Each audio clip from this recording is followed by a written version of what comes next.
hemostasia.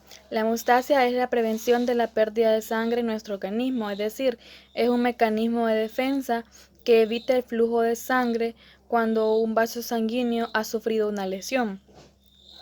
Por ejemplo, la hemostasia permite la circulación en nuestros vasos sanguíneos libremente. Cuando ha ocurrido una lesión o algún rompimiento de un vaso, forma coágulos para posteriormente reparar el daño y luego deshacer los coágulos. La hemostasia se da por varios mecanismos, por ejemplo, por un espasmo vascular, por la formación de un tapón de plaquetas, por la formación de un coágulo sanguíneo como resultado de la coagulación sanguínea, por la proliferación final de tejido fibroso en un coágulo sanguíneo para cerrar agujeros en el vaso de manera permanente. El mecanismo vascular hemostático se define como uno de los principales mecanismos de defensa para nuestro organismo, cuya función principal es mantener la integridad vascular y también evitar la pérdida de sangre hacia el. Este mecanismo puede desencadenarse por una serie de circunstancias diferentes, las cuales tienen en común la formación de trombina y también la formación de un coágulo estable e insoluble. Algunas de estas circunstancias pueden ser un reflejo directo de las fibrocélulas, las cuales se activan debido al estiramiento provocado por el trauma, también un reflejo neurovegetativo vasomotor y también la liberación local de sustancias vasoconstrictoras desde las células endoteliales. Este mecanismo consta de 5 fases. La primera fase es la fase vascular y esta pues ocurre justo después de una lesión, por lo tanto hay una contracción de la musculatura vascular y por ende una reducción de la luz vascular. La fase número 2 es la fase plaquetaria. Aquí lo que ocurre es que hay una adhesión, hay cambios químicos, también hay cambios de forma y por último una agregación. En esta etapa lo que pasa es que las plaquetas se unen entre sí para formar lo que es el tampón plaquetario, del cual se hablará más adelante. La fase número 3 es la fase plasmática y en esta se habla de un sistema de coagulación. Por lo tanto, aquí ocurre una activación de las proteínas plasmáticas y seguidamente da la formación a un coágulo de fibrina. La siguiente fase es la fase fibrinolítica. En eso lo que ocurre es que hay una activación del sistema fibrinolítico, el cual tiene como función la disolución del coágulo formado anteriormente en la fase plasmática. Por último tenemos la fase número 5, que sería la fase de control. Esta es cuando ya se ha realizado una reparación total de la lesión vascular. Algo importante a recalcar de estas fases es que se encuentran estrechamente relacionadas entre sí, por lo tanto fisiológicamente es muy difícil separarlas, ya que pues estas ocurren una después de otra. Lo más importante del mecanismo vascular es que pues esta reduce lo que es la pérdida de sangre y también facilita los fenómenos de marginación de las plaquetas con su consiguiente activación. Otro punto importante que ocurre en este sistema es que favorece la acumulación local de los factores de coagulación, activándose después la exposición de su tejido subendotelial.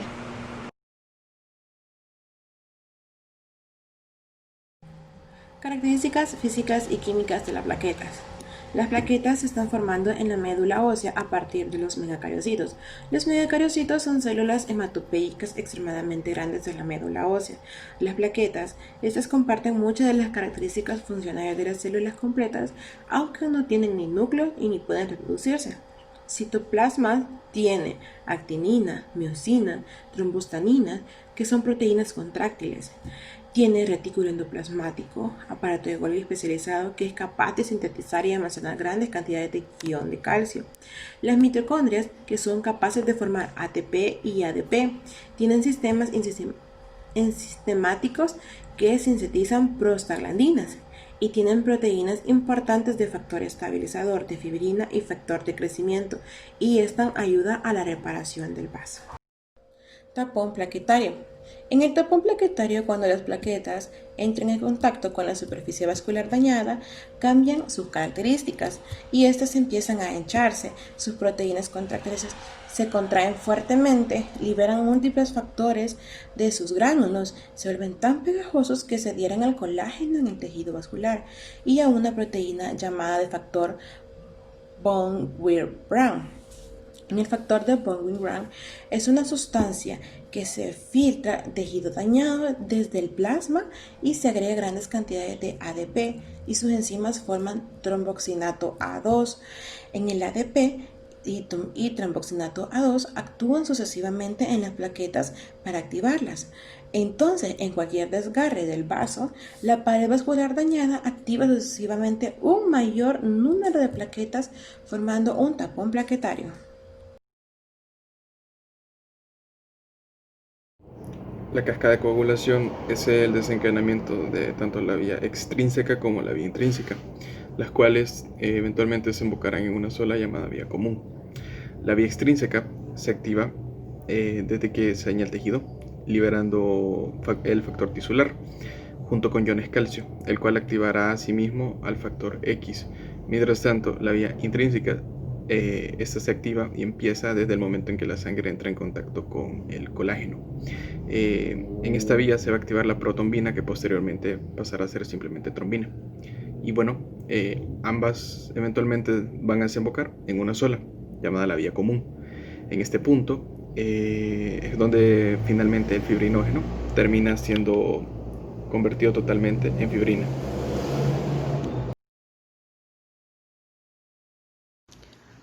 Objetivo número 5. Cuadro comparativo de la vía extrínseca e intrínseca de la coagulación.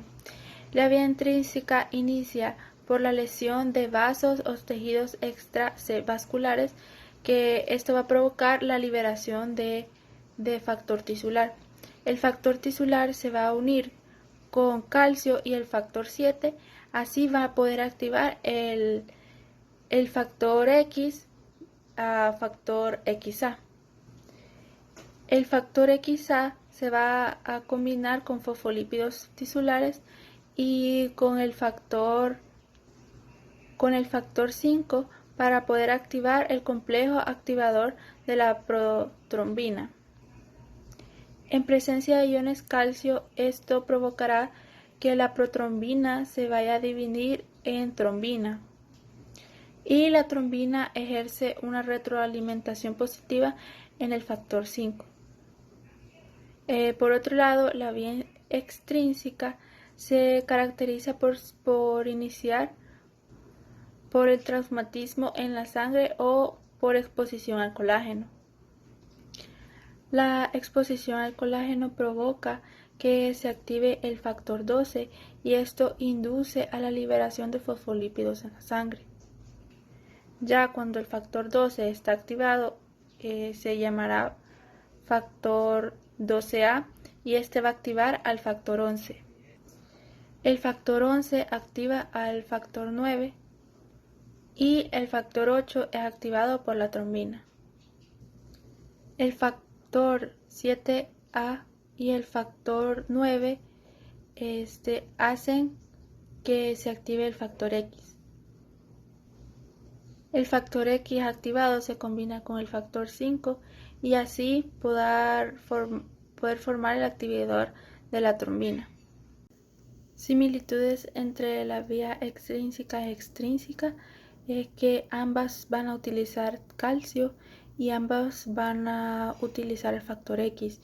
El factor X es el punto de convergencia de ambas vías para poder continuar con la cascada de coagulación.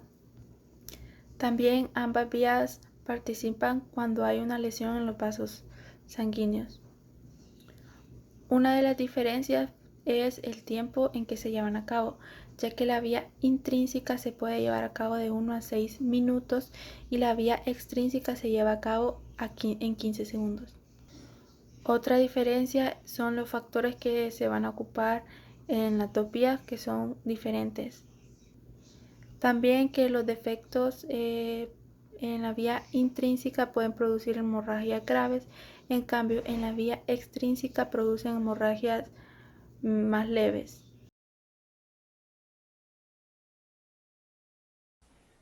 Mecanismos de la degradación de la coagulación sanguínea. Entre los factores más importantes para evitar la coagulación tenemos, número 1, la lisura de superficie endotelial. Esa lisura lo que hace es evitar la activación del sistema intrínseco de coagulación. Número 2, tenemos a la capa de glucocalis. Esta capa lo que hace es repeler los factores de coagulación y plaquetas y así inactivar la coagulación. Número 3, tenemos a la proteína unida a la membrana endotelial, o conocido mejor como la protrombina unida a la trombina, que forman el factor protrombina-trombina, que a su vez activan la proteína C. La proteína C es un anticoagulante y lo que hace este anticoagulante es inactivar los factores ya activados 5 y 8. Entre los anticoagulantes más importantes tenemos, número 1, tenemos a lo que es la fibra de fibrina, formadas a partir del proceso de coagulación. Número 2, tenemos a la alfa-globulina, llamada antitrombina 3 o cofactor antitrombina heparina. En un proceso de coagulación sanguínea, aproximadamente en un 85-90% de la trombina formada a partir de la protrombina es absorbida por la fibra de fibrina. Lo que hace ese proceso es ayudar a evitar la extensión excesiva de los coágulos. La heparina es otro anticoagulante poderoso, pero dado que sus concentraciones en sangre son muy bajas, la heparina se usa en concentraciones muy altas para así evitar la coagulación intravascular. La heparina por sí misma tiene muy pocas o ninguna propiedad anticoagulante, pero cuando se combina con la antitrombina 3 pasa de 100 veces a 1000 veces y así actúa como un anticoagulante. La plasmina provoca lisis en los coágulos sanguíneos. La proteína de plasma contiene una hemoglobina llamada plasminógeno. Cuando esa se activa se convierte en plasmina. La plasmina es una enzima proteolítica parecida a la tripsina. La plasmina dirige a la fibra de fibrina y otros factores coagulantes como el fibrinógeno, el factor 5, el factor 8, el factor 12 y la protrombina. Cuando la plasmina se forma, tiene la capacidad de hacer lisis en los coágulos. Las pruebas para los valores de la homeostasis son tres: tiempo de sangrado, tiempo de coagulación y el tiempo de la protombina. En el tiempo de sangrado se hace una punción a nivel del dedo o del lóbulo del oído, y el tiempo de esta muestra va a estar dado por la profundidad de la punción y la hiperemia o el aumento de la irrigación en esta zona. Como valores normales se tiene de 1 a 6 minutos. Si la prueba sobrepasa este tiempo, quiere decir que hay un fallo en los factores de coagulación. La segunda prueba es la del tiempo de coagulación. En esta se obtiene una muestra de sangre y se agrega a un tubo que ha sido lavado con químicos. Se va a agitar cada 30 segundos desde que se toma la muestra hasta que se forma un coágulo, teniendo un tiempo normal de 6 a 10 minutos. Esta prueba tiene muchos métodos de obtención y cada una da tiempos diferentes, por ello no es muy recomendado su uso. Por último tenemos el tiempo de la protombina, que está dado por la concentración de protombina. Es una relación entre el tiempo y la concentración de la protombina, en el cual al aumentar el tiempo disminuye su concentración. El método de obtención de esta prueba es agarrando una muestra de sangre y agregándole oxalato. Esto va a hacer que la protombina no forme trombina. Se le pone un exceso de calcio y factor tisular a la sangre oxalatada para que el calcio inhiba al oxalato y el factor tisular active la reacción de protombina a trombina, dando como tiempo normal 12 segundos. Existe un coeficiente normalizado internacional que está dado por la ecuación matemática de tiempo de protombina del paciente entre el tiempo de protombina estándar elevado al índice de sensibilidad internacional. Los valores normales de esta ecuación es de 0.9 a 1.3. Si se encuentran elevados quiere decir que hay un riesgo a hemorragias, y si se encuentran abajo de estos números es que hay un riesgo a un coágulo, a la formación de un coágulo. Objetivo número 8.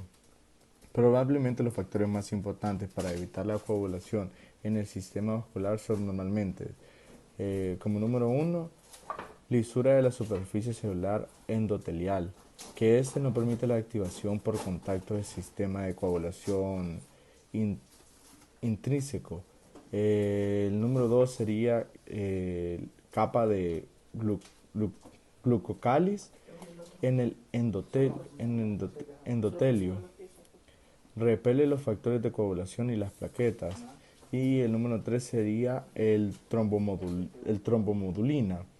Se une a la trombina, no solo retrasa el proceso de la coagulación al retirar la trombina, sino que también, sino que también que en el complejo trombomedulina trombina activa además una proteína plasmática. La proteína plasmática es la proteína C, que actúa como un coagulante al inactivar a los factores 5 y 8 que ya estaban activados.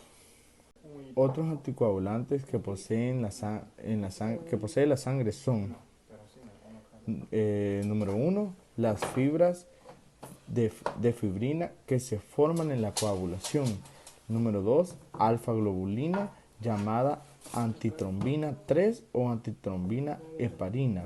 Y el número 3, que es la heparina, que es un poderoso anticoagulante, pero en la sangre normalmente es baja. Sin embargo, se usa ampliamente como sustancia farmacológica en la práctica médica en concentraciones más altas para evitar la coagulación intravascular.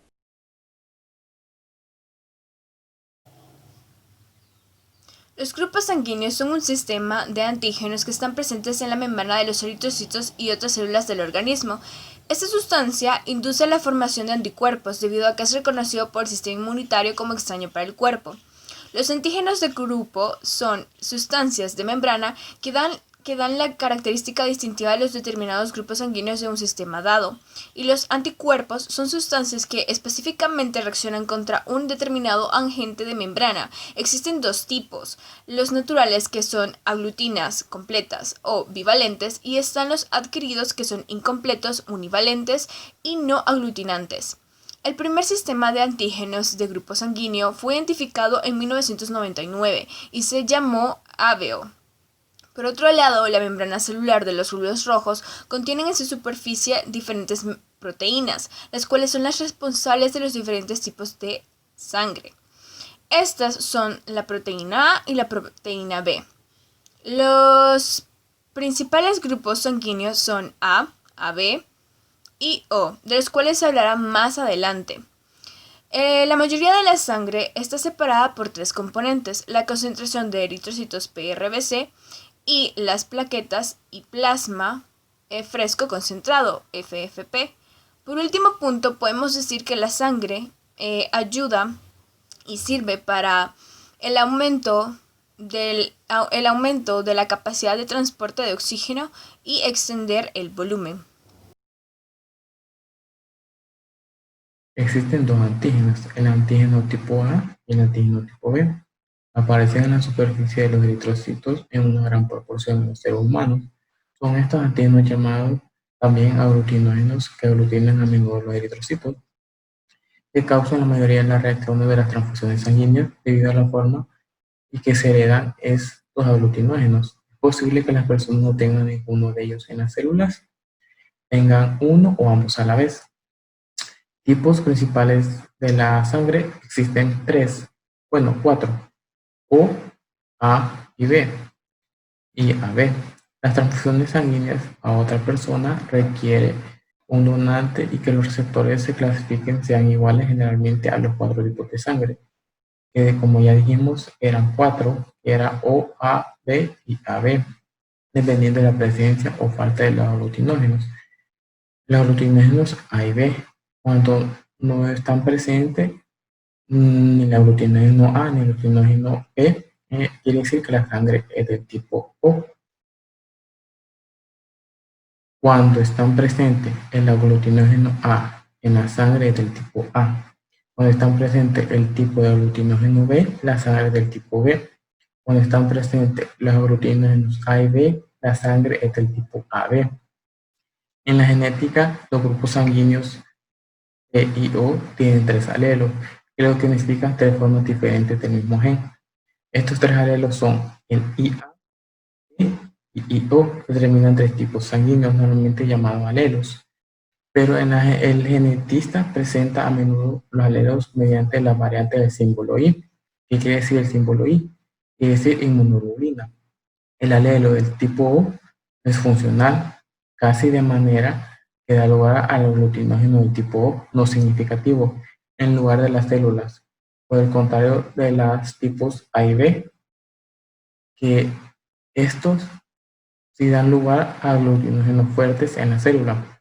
El alelo O es recesivo antes que los alelos AB muestran condominancia, dado que cada persona tiene únicamente dos conjuntos de cromosomas, solo que uno de los alelos está presente en cada uno de los cromosomas del individuo del grupo O, que contiene aglutinógenos del grupo sanguíneo O, aunque no contienen ningún tipo de aglutinógeno anti-A y anti-B.